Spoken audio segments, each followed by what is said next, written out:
আসসালামু আলাইকুম ওয়া রাহমাতুল্লাহি ওয়া বারাকাতুহু। ঈদ মোবারক, ঈদ মোবারক।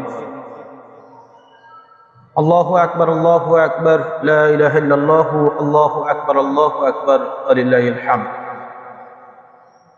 সম্মানিত দর্শক, আজকে পবিত্র জিলহজ মাসের দ্বিতীয় জুমা। আমি আপনাদের সামনে কথা বলতেছি মিরগঞ্জ হাট কেন্দ্রীয় জামে মসজিদের দাঁড়িয়ে।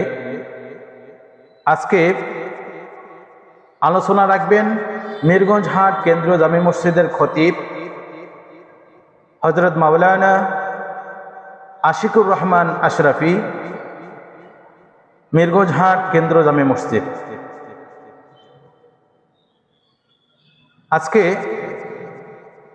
জিলহজ মাসের গুরুত্বপূর্ণ আলোচনা করবেন। হযরতকে তেনার মূল্যবান আলোচনা করার জন্য আমি বিনীতভাবে অনুরোধ করতেছি।